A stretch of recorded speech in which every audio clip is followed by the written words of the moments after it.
Obviously, it's another difficult day for Theresa May. Can she avoid some kind of no confidence vote, and how does she do that? Well, I think the important thing is that the Prime Minister is focused on delivering a deal for Britain that delivers on the referendum result in June 2016, that protects Britain's jobs, economy and the integrity of the United Kingdom. And the discussion that she is having with the European Union, the negotiation that she's conducting with the European Union, is wholly focused on that end. Sure. So how does she then satisfy the hardline Brexiteers who clearly are not satisfied at the moment, and there seems to be more and more, outrage in the ranks? How has her position changed, for example, from the Chequers speech? Well, I think the key point of contention here is how do we deal with the one really big remaining issue in the negotiation. We're 95% of the way through the withdrawal agreement. We've agreed an implementation period. We've started talking about the future partnership. But there is this key issue of how to deal with the border in Ireland at the heart of all the discussions. And the Prime Minister is absolutely clear, as are all of her colleagues, that we cannot have a return to a hard border, nor can we put a border in between Northern Ireland and the rest of the UK. This has led to this issue called the backstop, which is how do you guarantee that there will not be a border if we get to the situation, which we do not plan to get to, of not being able to deliver the future partnership in time for the end of the implementation period. The Prime Minister has said there are two options. Either we could extend the implementation period, which is not her preferred option, or we could agree a UK-wide backstop. But it can't be open-ended, and there must be a time limit, and we must be able to get out of it. And that is what she's focused on delivering. Excuse me. Anthony, good morning. It's Guy in London. What kind of a trade deal would be possible with the United States under the current proposals that are being talked about? So the proposals that are being talked about in terms of a future, what's been shorthanded as a single market in goods, would still allow us to talk to the Americans about tariffs, about quotas, about standards, and about a whole raft of issues, especially in terms of our services relationship.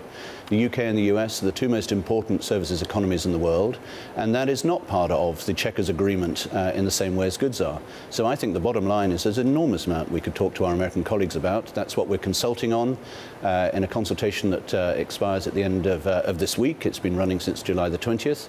It's also why the US Trade Rep has now informed Congress the President's intention to negotiate with us once we're able to when we've left the EU. So I think there is a big, positive, ambitious agenda that we can pursue together. Robert Lighthizer sent that letter, I think, on the 16th. A couple of days later, the IFT, the think tank, that actually has a very strong connection over there in North America as well, published what it sees as being a trade deal plan. It saw basically a kind of a bonfire of regulation, a very open trade agreement between North America and the UK. Such an agreement would open the UK up to GM foods, to chlorinated chicken. It would change the relationship the NHS currently has in terms of dealing with its partners. How far have you read that report, and how far do you think this relationship could go? So I have certainly seen that report. I've also seen many comments from other key economic interest groups. And actually, that's one specific reason why we're consulting. We want all of these voices in the conversation. I think I would flip it round, though. The question we should be asking ourselves is what is the basis of the future economic relationship between the UK and the US that's going to deliver jobs and growth and prosperity for both economies? You highlight some of the issues that they're not unique to the UK-US. They were all part of the big debate around the TTIP when we went through that a few years ago. British ministers, though, have been clear that we have no plans to lower our commitment to high animal welfare standards, for example, and obviously we are not going to do anything that endangers the NHS.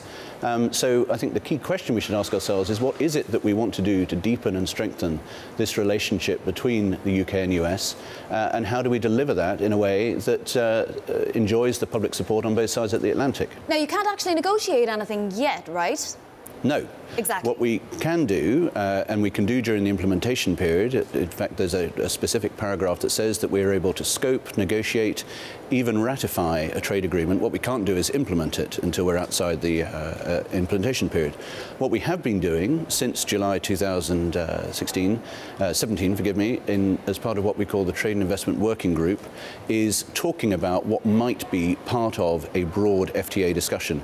But we can't negotiate until we leave. You're quite right. Right. So the leaving has to be done at some point. Is there a bespoke solution that nobody has talked about yet that might work for everybody? Well, I think the bespoke solution is what the Prime Minister has set out in the Chequers plan. It deals with our future relationship with the EU, which is of crucial importance to the British economy. It allows us to maintain seamless and frictionless trade with the EU. It also allows us to build an independent trade policy and go and do deals with the US and with other growth markets in the world. I want to ask you about concern for disinvestment in Britain. We're already seeing some jobs move to other parts of Europe. America, what is America saying to you? You meet CEOs, you meet different leaders every day. Are they talking about concern over Brexit and it not getting done? So it is obviously a big part of the discussion, but I think it's more nuanced than people would paint it. It's not black and white. We are still seeing record levels of investment, especially in some of the tech sectors. We continue to attract record levels of venture capital investment into the City of London, into the rest of the UK, more than most of our European partners put together. Yes, they are interested, and some are concerned about what the future relationship with the EU is going to be, and that's why we talk a lot to them about what that type of relationship will be. But for others, it's really, they're excited by the opportunity of the UK being able to go its own way in the world, to develop a unique, bespoke relationship with the UK. And again, I think this takes me back to Guy's question about what we can do with the US. The US and UK, two of the most not only services-oriented economies, but innovation-rich, research-focused. We're both open, we're both high-wage economies, we're both focused on advanced manufacturing. I think there is a huge opportunity here for us to sort of paint our own way forward. Anthony, the Trump administration in Washington has talked about the UK being at the front of the queue when it comes to negotiating such an agreement. You talk to a lot of people, I'm sure. I'd be interested in your take. Do you think that that is the reality of the situation, that the UK would find itself at the front of the queue? Well, I think I would just observe that as well as writing to Congress to say that the President intended to negotiate with us, they also talked about negotiating with the EU and with Japan. There's also talk of negotiating with the Philippines and Vietnam. The US is a highly capable, with a broad capacity to engage on a number of fronts. We are certainly at the leading edge of that pack, in the same way as we have announced consultations not only on a free trade agreement with the US, but one with Australia, one with New Zealand, and we're looking at the possibility of joining CPTPP.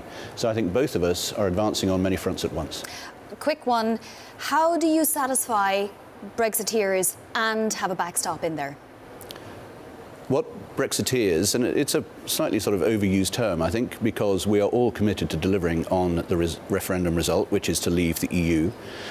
What they want to see is how do we leave in good order in a way that allows us to take back control of jobs, borders, money and our sovereign laws, and that is exactly what the Prime Minister is intending on delivering. Yes, but how? How do you satisfy the hardliners that say this is ceding parliamentary control if we stay in the customs union in some shape or form for longer while the border question is being sorted out? But that's why the Prime Minister has been clear that it can't be open-ended and it can't be indefinite, and we must find a way of being able to be out at the end of the implementation period.